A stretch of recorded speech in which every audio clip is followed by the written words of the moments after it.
Good morning class. जैसा कि आप सभी जानते हो कि आपके अभी PT1 एग्ज़ाम स्टार्ट होने वाले हैं। मैंने आपको हिंदी क्षितिज गद्य खंड में 2 पाठ करवाए। 2 पाठ आपके कोर्स में हैं, पाठ 10 और पाठ 11। पाठ 10 है नेताजी का चश्मा, पाठ 11 है बाल गोविंद भगत। ये 2 चैप्टर आपके एग्ज़ाम में आप पूछे जा सकते हैं। इनमें से ही आपके पेपर में क्वेश्चंस आएंगे।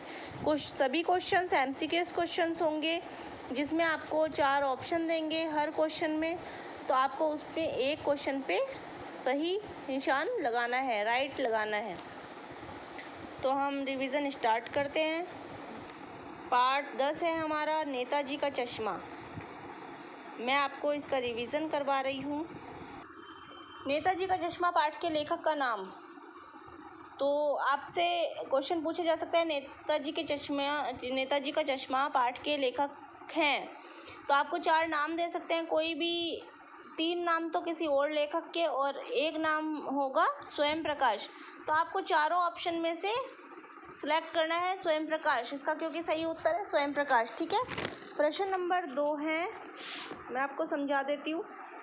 स्वयं प्रकाश का जन्म कब हुआ? तो क्या है 1947 में।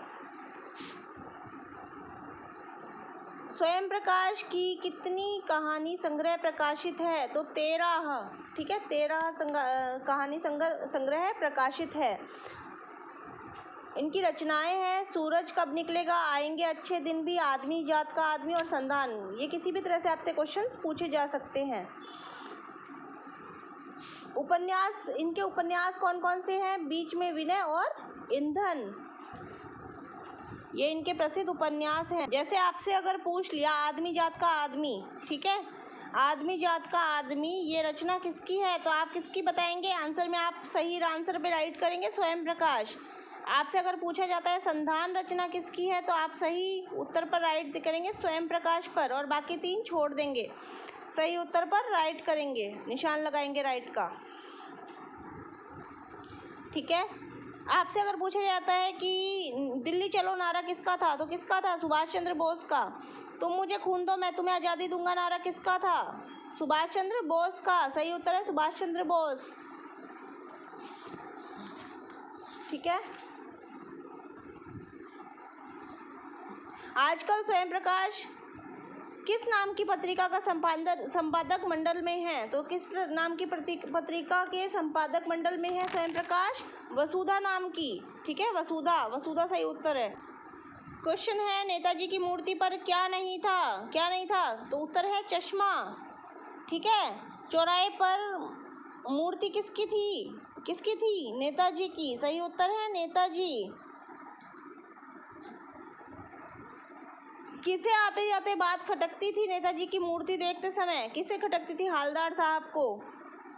ठीक है। मूर्ति किसकी बनी थी? तो उत्तर है संगमरमर की।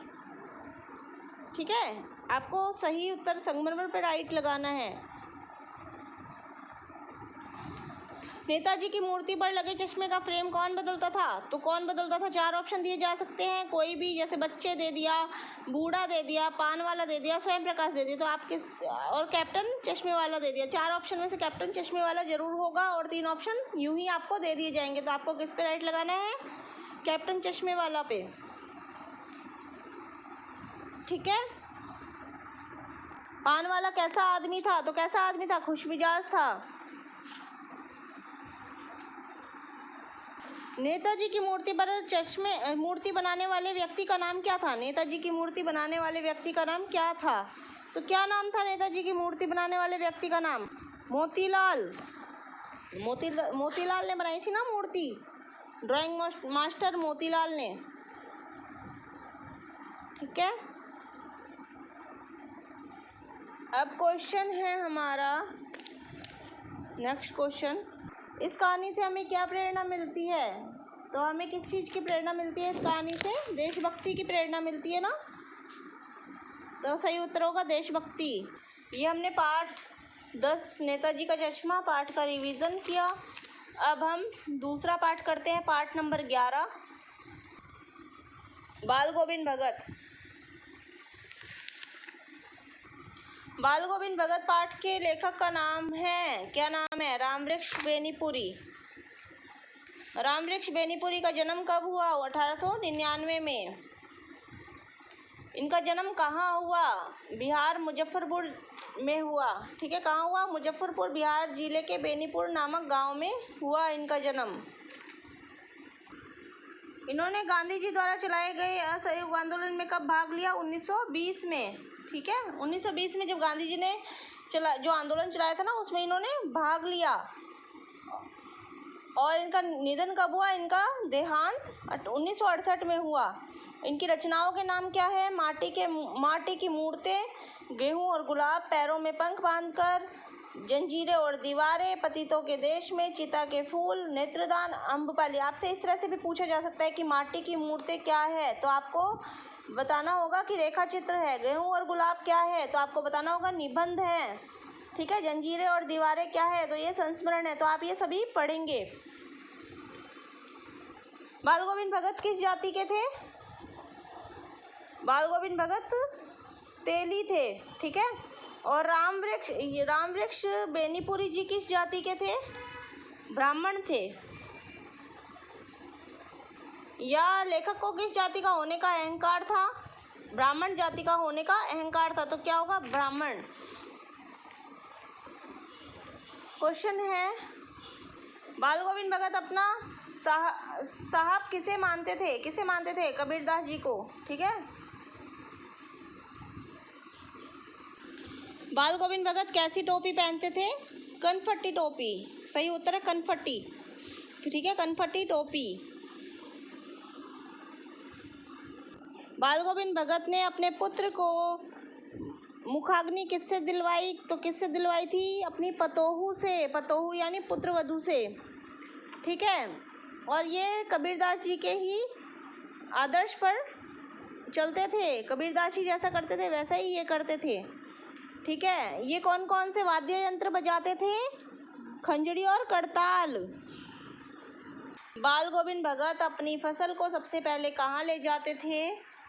तो बाल गोविंद भगत अपनी फसल को कबीर मठ पर ले जाते थे। तो इसका सही उत्तर क्या होगा? कबीर मठ। ठीक है, भगत जी के माथे पर क्या सुशोभित रहता था? तो सही उत्तर क्या होगा? रामानंदी चंदन। रामानंदी चंदन लगा रहता था ना। अपने घर से कितनी दूर जाकर नदी स्नान करते थे भगत जी? तो इसका सही उत्तर क्या होगा? 2 मील दूर जाकर। ठीक है, तो ये आज हमने बाल गोविंद भगत पाठ भी कंप्लीट किया रिवाइज। तो हमने ये दोनों लेसन रिवाइज किए, पाठ 10 नेताजी का चश्मा और पाठ 11 बाल गोविंद भगत। तो हमारा रिवीजन कंप्लीट हुआ, और आप भी मन लगा के पढ़ाई कीजिए। और ये लेसन आप पूरे पढ़िए, ये पाठ। ठीक है, पाठ पूरे पढ़कर जो भी पूरा पढ़ेंगे तो कोई भी MCQs क्वेश्चन आए आप कर पाएंगे।